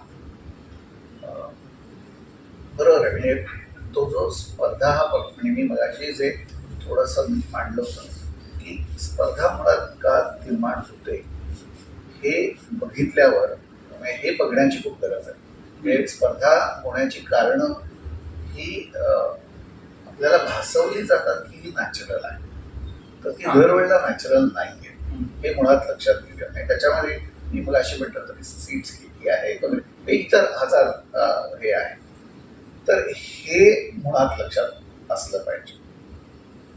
आपण कुठे काम करू शकतो म्हणजे मी कसं त्याच्याकडे बघेन, तर मी त्याच्याकडे असं बघेन की हा जो सगळा कमी मार्क मिळणे आणि त्यातून येणारं फ्रस्ट्रेशन, कुठली तरी सीट मिळत नाही यातून येणारं तो औदासीन्य, क्वचित आत्महत्यापर्यंत जाण्याची परिस्थिती, ह्या सगळ्याकडे मला असं वाटतं म्हणजे तिथे जेव्हा गोष्टी जातात तेव्हा त्यांच्यावर वेगळ्या पद्धतीने म्हणजे कदाचित वैद्यकीय प्रोफेशनल्सना काम करावं लागेल. मला असं वाटतं की शिक्षक म्हणून ह्या सगळ्याकडे आपण आधी जास्त काम करण्याची गरज आहे. आणि मुळात एखाद्या म्हणजे आता थोडंसं सरांबरोबर ते ओव्हरलॅप होणार आहे की एखादा मुलगा किंवा मुलगी यांना काय आवडतं, त्यांच्या क्षमता काय आहे, त्यांची कष्ट घेण्याची किती क्षमता आहे, तयारी आहे, काही प्रमाणात घरची बॅकग्राऊंड कशी आहे, ह्या सगळ्याचा विचार करून त्या व्यक्तीने आणि म्हणजे मी एक गोष्ट विसरतोय ते म्हणजे जगात कुठल्या गोष्टींना आज वाव आहे आणि अर्थार्जन करता येत आहे. आणि अजून एक पुढची गोष्ट म्हणजे की माझ्या हे सगळ्या क्षमता म्हणजे मी कसा आहे, मी कशी आहे, जग कसं आहे, जगात मी कुठे फिट होऊ शकते का, आणि त्यातून मला एक चांगलं आयुष्य निर्माण करता येतं का, हे 3 जोडणं हे म्हणजे एक प्रकारे चांगलं करिअर निर्माण करणं असतं. म्हणजे ते ड्रीम जे आहे ते ह्या गोष्टींवर अवलंबून असतं. माझ्या क्षमता, जग मला कुठे संधी देणार आणि त्यातून मी एक चांगलं आयुष्य माझ्यासाठी कार्वआउट करू शकते का, हे 3 जोड. हे 3 जुळवण्यासाठी शिक्षक आणि शिक्षण संस्था ही खूप आधीपासून काम करू शकते. आणि म्हणजे एकीकडे प्रोफेशनली सुद्धा मदत घेऊन काहीतरी करू शकतात, पण शिक्षक म्हणजे चांगला शिक्षक, काही प्रमाणात पालक यांच्या संयुक्त काही प्रकारे एकत्रित काम करून हा एक छान कार्यक्रम चॉकआउट करता येऊ शकतो. त्याच्यामध्ये थोडेसे चेक्स आणि बॅलन्सेस असतात. विद्यार्थिनीचा बघून वगैरे आपण पाहिलेला असेल, तिला कशात आनंद मिळतोय तिच्याशी आपण बोललेलो असू, ते एक्सटर्नल नसेल की आई म्हणतेय, बाबा म्हणतायत, किंवा मित्रमैत्रिणी म्हणतायत, किंवा शिक्षक क्वचित म्हणतायत, ह्याच स्कोप आहे. ह्याच स्कोप असेलही, पण माझ्यात नाही गेले. हे जे आहे हे आधीचं काम, हे मला असं वाटतं की शिक्षक लोक, शिक्षण संस्था हे ह्यावर खूप काम करू शकतात. आणि ऑर्गनाईज पद्धतीने सुद्धा एक कार्यक्रम ऑर्गनाईज करण्यापासून रोज लक्ष ठेवणं, या दोन्ही पद्धती. या गोष्टीवर आणि स्पर्धा असणारच आहे. मला कोकणातल्या विद्यार्थ्यांच्या लौकिक यशातल्या सगळ्यात मोठी मर्यादा ही आहे की हा पटकन स्पर्धा सोडून देतात. आणि त्यामुळे जिथे चिकाटीची गरज आहे तिथे कोकणातले विद्यार्थी फार टिकत नाही, हे आपण पाहतो. कुठल्याही एंट्रन्स टेस्ट असू दे पासून UPSC पर्यंत तो ठीक आहे. पण मला असं वाटतं की आपल्याला नेमकं काय करायला पाहिजे. आपल्याला योग्य स्पर्धेची निवड, त्यामुळे स्पर्धा टाळायची नाही, आपल्याला स्पर्धा टाळायला नाही सांगायचं, पण आपली स्पर्धा कोणती हे ओळखण्याच्या क्षमता त्यांच्यामध्ये आहे. आणि याच्याकरता ज्याला आधुनिक भाषेमध्ये मॅनेजमेंटमध्ये हँडहोल्डिंग म्हणतात, हे हँडहोल्डिंग अनुभवाने येतं, हे हँडहोल्डिंग एक्सपोजरने येतं. अनेक गोष्टी बघितल्याने, ज्यांनी बघितलंय जग त्याला हे ज्ञात असतं. त्यामुळे शिक्षक, विद्यार्थी, माझं म्हणणं आहे की व्यवस्थापन सुद्धा, म्हणजे शिक्षण संस्था चालवणाऱ्या व्यवस्थापनाला हे भान आहे का आपल्याला काय काय काय आहे आपल्या परिस्थिती, याच्याबद्दल किती भान आहे. तर ह्या सगळ्या, त्यामुळे मग नाही तर मग काय होतं की चुकीचे काहीतरी समज बाळगतात, त्यापेक्षा हे हँडहोल्डिंग करणं आणि ह्याच्यातून मुलांना लक्षात गेलं की आपल्याकडनं ही स्पर्धा नाही, आपल्याकडनं ही स्पर्धा आहे. तर ही स्पर्धेची निवड करणं, त्याच्यातून यश मिळणं, जे यश छोटं मोठं असेल, आणि मग नथिंग सक्सेस लाईक सक्सेस म्हणतात तसं यशातूनच यश निर्माण होत जातं. तर ती साखळी, म्हणजे चेन रिॲक्शन सेट करणं, ती सेट करण्याकरताचा आपल्या त्याला एम्पॉवरमेंट हा शब्द जो वापरत असते तिथे आहे. त्याला आपली स्पर्धा नक्की एवढं कळलं मग नाही काही करायची परिस्थिती. आणि त्यामुळे आपण बघतो की खूप कमी क्षमता असलेल्या विद्यार्थ्यांना त्यांची स्पर्धा कळते आणि मग ते दीर्घकाळ राहून ते खूप यशस्वी होतात. आणि खूप अत्यंत ब्राईट मुलं, मला माहिती आहे की अत्यंत ब्राईट मुलं ती हुशार होती, म्हणजे त्यांना नुसते मार्क जास्त होते, पण त्यांना आपली स्पर्धा नक्की कळलं नाही, ते नको त्या ह्याच्यात झगडत राहिले आणि त्यातून पैसा घ्या आणि मग येईल ते स्वीकारलं आणि मग असं ढकलल्यासारखं आयुष्य येईल. तर हे कळायला आपल्याला एम्पॉवरमेंट चालतं. शिक्षणाचं काम काय, शिक्षणाचं काम आहे आणि सर्व प्रकारच्या शिक्षणाचं. आपली स्पर्धा कुठली आहे, कुठे आहे किंवा कुणाशी आहे हे आपल्याला जर नीटपणे बघलं तर त्यामध्ये यशाची शाश्वती जास्त किंवा यशाचं प्रमाण जास्त होतं, असं आता सरांनी म्हटलं. तुम्ही दोन्हीही तज्ज्ञ व्यक्तींच्या सोबत अशाच प्रकारे आमच्यासारख्या संगमेश्वर तालुक्यातल्या ग्रामीण भागातल्या विद्यार्थ्यांना हे समजावून सांगायला कलांगडला नक्की आवडेल. तुमची दोघांची मदत घेऊन या भविष्यामध्ये अशा प्रकारचा जर काही कार्यक्रम, उपक्रम आपण त्या ठिकाणी विद्यार्थ्यांच्या हितासाठी करू शकलो तर गेले 2 भाग आम्ही या 10वीच्या निकालाच्या पार्श्वभूमीवरती जे संपन्न केले त्याचं खऱ्या अर्थानं फलित झालं असं म्हणता येईल. मी सुरुवातीला ज्या 10वीच्या निकालाच्या पार्श्वभूमीवरती आम्ही केलेल्या 10वीतल्या प्रथम आलेल्या विद्यार्थ्यांशी गप्पा ह्या भागाचा उल्लेख केला होता. त्या भागात आलेला एक प्रश्न आहे तो जो मगाशी थोडासा येऊन गेलाय म्हणून तो विचारतो आणि आपले आजचा मुलाखतीचा समारोप करतो. तो म्हणजे डिजिटली जे काही आता तंत्रज्ञान आहे सगळं, म्हणजे मोबाईल पासून लॅपटॉप पर्यंत हे सगळं तंत्रज्ञान आज गरज बंद गेल्या काही वर्षात, विशेषतः कोरोना नंतर किंवा कोरोनामध्ये सुद्धा रादर मोबाईल हातातून बाजूला ठेव, इथपासून मोबाईल घे इथपर्यंतची आपण पातळी गाठली. त्या विद्यार्थ्यांच्या मनात आलेला प्रश्न 10वीच्या विद्यार्थ्यांशी मी बोलत असताना की हा मोबाईल असेल किंवा ह्या सगळी जी काही वेगवेगळी तंत्रज्ञान असतील तर ह्याच्या म्हणजे काही विद्यार्थ्यांनी असं सांगितलं की हा ऑब्स्टेकल होता आमच्या अभ्यासामधला. बऱ्याचशा विद्यार्थ्यांचा दृष्टिकोन त्याकडे बघण्याचा असा होता. आज तुम्ही हे दोन्ही टप्पे पाहिले, आज तुम्ही 28-30 वर्ष या क्षेत्रात काम करत असल्यामुळे हे नसलेलाही टप्पा तुम्ही पाहिलाय आणि आता असलेलाही एक टप्पा तुम्ही पाहिलाय. म्हणून तुम्हाला दोघांनाही हा प्रश्न विचारतो की या संसाधनांकडे किंवा या डिजिटली तंत्रज्ञानाकडे तुम्ही कसं शाप कव्हर करता. आधी सगळ्यात आधी मला ही एक मिथ काढून टाकायला आवडेल की फक्त लहान मुलं मोबाईलचे ॲडिक्ट्स आहेत. कारण म्हणजे घरातले म्हातारे कोतारे आई बाप सर्वजण मोबाईलच्या ह्याच्यात गेलेले आहेत. त्यामुळे मुलं काहीतरी वेगळी आहेत असं नाही. हे एक. आणि दुसरी, आता तुमच्या प्रश्नाकडे यायचं तर हे ॲक्च्युली दोन्ही पद्धतीने आहे. आणि त्याच्यामध्ये परत शिक्षकांचा एक वेगळा रोल असू शकतो की हे सगळं पॉझिटिव्हली बघणं. म्हणजे माझ्या शेजारी सर बसलेले आहेत आणि मी टेक्निकली त्यांचा विद्यार्थी पण आहे. त्यामुळे मी तुम्हाला असं सांगू शकतो की भूगोल शिकवताना सरांनी मोबाईलचा वापर ज्या पद्धतीने करायला मुलांना शिकवलेला आहे, त्यामुळे ज्या गोष्टी एकेकाळी आपण कॉलेजमध्ये असताना ज्या गोष्टी अत्यंत अनअप्रोचेबल आपल्याला होत्या, ज्या शक्यच नव्हत्या, त्या गोष्टी आज ही मुलं करू शकतात आणि त्याचा वापर करून जास्त चांगल्या पद्धतीने शिकू शकतात. पण हे करण्यासाठी जी कल्पकता लागते ती, आणि काही मुलांमध्ये ती आहे, मी अजिबात मुलांना डिस्काउंट करत नाही, पण मुलांचं एकूण वय, त्यांची परिस्थिती, त्यांचे काय म्हणजे भावविश्व बदलणारं शरीर वगैरे, ह्यामुळे ते जिकडे जाणार ते काही प्रमाणात स्वाभाविक आहे. मोबाईल हा एक कमर्शियल प्रॉडक्ट आहे, त्यामुळे तो तुम्ही ॲडिक्ट व्हावं अशाच पद्धतीने तो डिझाईन आहे.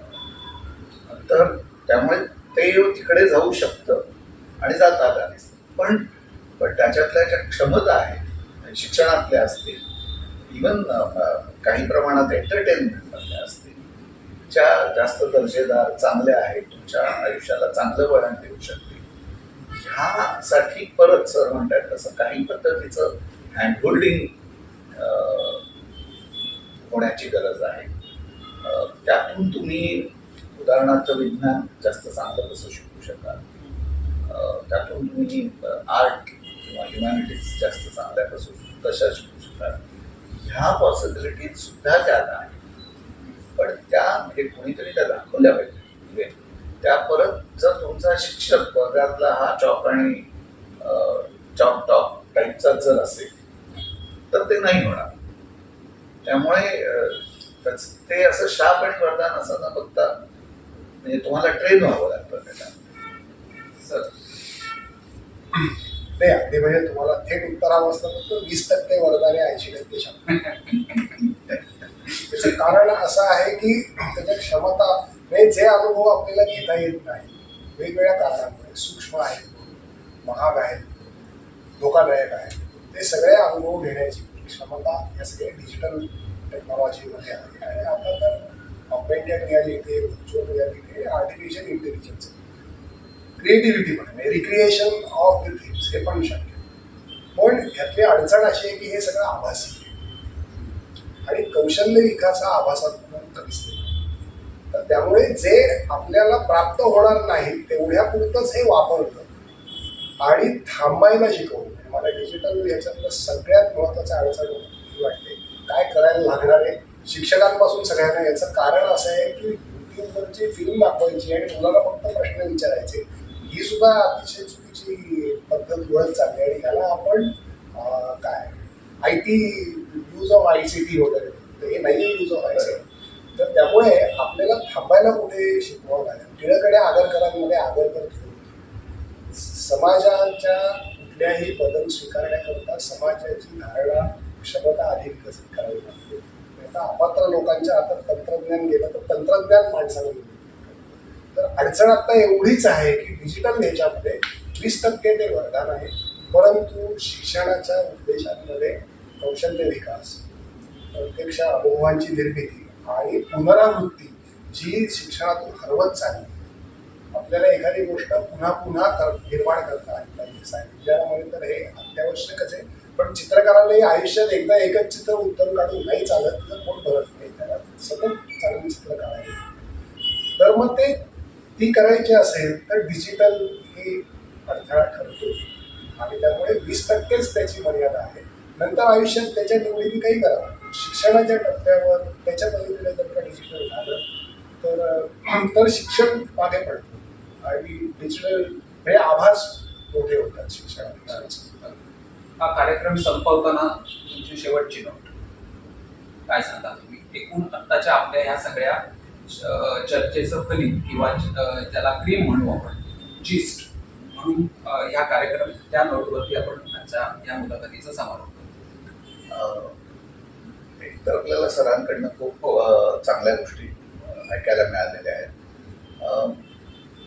करिअर या विषयावर खरं म्हणजे आपण डायरेक्टली थोडे कमी बोलतो आहोत. म्हणजे आपण बऱ्यापैकी एक जास्त मोठा कॅनव्हास निर्माण केला आणि त्याच्यात आपण जास्त केलं. पण मला असं वाटतं की परत जर आपल्याला विद्यार्थ्यांकडे यायचं असेल आणि तुमचा जो मूळचा जो मुद्दा होता विद्यार्थ्यांचा, तर मी असं म्हणेन की आजच्या चर्चेतनं असं आपल्याला लक्षात येतं आहे की संधी आपल्या ज्या आजूबाजूला ज्या संधी आहेत वेगळ्या वेगळ्या त्या घ्यायच्या असतील आपल्याला आणि त्यांच्यात जायचं असेल तर एकीकडे सर म्हणाले तसं काही पद्धतीच्या स्पर्धेत जावंच लागेल.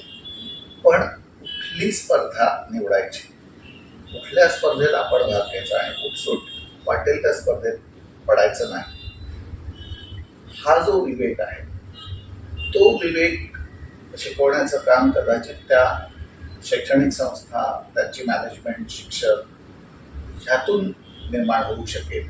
असं एक महत्त्वाची गोष्ट बहुधा आज आपल्याला बाहेर आलेली आहे असं मला वाटतं.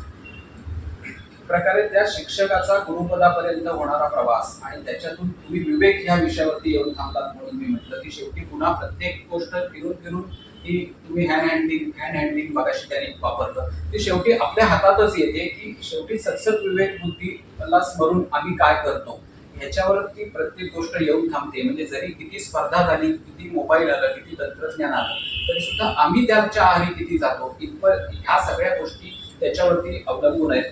खरं म्हणजे मला कल्पना आहे की तुम्ही दोघांशीही खरं म्हणजे एक स्वतंत्र एपिसोड प्रत्येकाशी वेगवेगळा आणि प्रत्येकाच्या विषयाशी वेगवेगळा एपिसोड करण्या इतकं टाका किंवा इतकं मटेरियल आहे एका पाऊण तासाच्या मुलाखतीमध्ये इतक्या दोन मोठ्या लोकांशी आणि इतक्या मोठ्या विषयावरती बोलणं हे खरंच केवळ अशक्य आहे. पण तरी आज या पाऊण एक तासाच्या मुलाखतीसाठी तुम्ही कलांगणसाठी वेळ दिलात आणि एक त्रोटक का होईना पण ह्या सगळ्या शैक्षणिक पार्श्वभूमीवरती अगदी मग ते शिक्षणाच्या सामाजिकरणापासून ते आता सरांनी जे वेगवेगळ्या विषयांचा या ठिकाणी उल्लेख केला तिथपर्यंत ह्या सगळ्या विषयांवरती तुम्ही अतिशय मोलाचं आणि ते ह्या दृष्टीने ह्यासाठी मोलाचं जास्त की ते तुम्ही जगता आहात. गेली 30 वर्ष तुम्ही जगता आहात त्याच्यामुळे तो जो तुम्हाला नैतिक अधिकार प्राप्त होतो की ते मांडण्याचा, तर या अंगी ते जास्त महत्वाचं आणि मोलाचं. तर त्यासाठी तुम्ही वेळ दिला त्यासाठी कलांगणच्या वतीनं आपले खूप मनापासून आभार मानतो. मित्रांनो, गेल्या भागामध्ये समारोप करताना म्हणजे मी मगाशी जसं म्हटलं की विद्यार्थ्यांशी ज्या 10वीच्या यशस्वी विद्यार्थ्यांशी गप्पा मारल्या त्या भागाचा समारोप करताना मी ज्या गोष्टीचा उल्लेख केला होता ती म्हणजे कलांगण आयोजित आंतरशालेय वक्तृत्व स्पर्धा आपण लवकरच घेत आहोत. त्याच्याच पुढे जाऊन एक त्याची घोषणा या कार्यक्रमाच्या निमित्ताने आज संगमेश्वर तालुक्यातले जे विद्यार्थी आणि पालक पाहत असतील त्यांच्यासाठी करतो की येत्या 2 ऑगस्टला 2 ऑगस्ट 2024 या दिवशी आपण संगमेश्वर तालुकास्तरीय आंतरशालेय वक्तृत्व स्पर्धा घेतोय आणि त्याच्याबद्दलचा सर्व तपशील आपण आत्ता हा कार्यक्रम पाहताय तिथपासून केवळ 1 आठवड्यामध्ये कलांगणच्या फेसबुक अकाउंटवरनं आपल्यापर्यंत पोहोचणार आहे. तेव्हा संगमेश्वर तालुक्यातल्या सर्व विद्यार्थ्यांना या कार्यक्रमाच्या निमित्तानं हा शिक्षणाशी संबंधित विषय असल्यामुळे ही संधी मी या निमित्ताने घेतली की जास्तीत जास्त संख्येनं या वक्तृत्व स्पर्धेमध्येही भाग घ्या.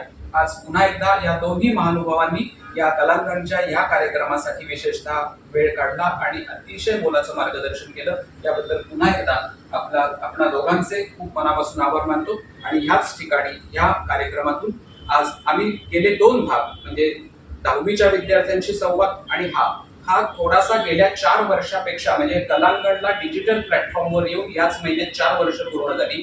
जून 2020 पासून कलांगण डिजिटल प्लॅटफॉर्मवर आहे. या 4 वर्षांमध्ये थोडासा वेगळा प्रकार या निमित्ताने ह्या दोन्ही भागात हाताळण्याचा आम्ही प्रयत्न केला. तो तुम्हाला कसा वाटला तोही आमच्या कमेंट बॉक्समध्ये लिहून कळवा. कलांगण संगमेश्वरच्या YouTube चॅनलला लाईक, फॉलो आणि सबस्क्राईब करा. खूप खूप धन्यवाद. नमस्कार.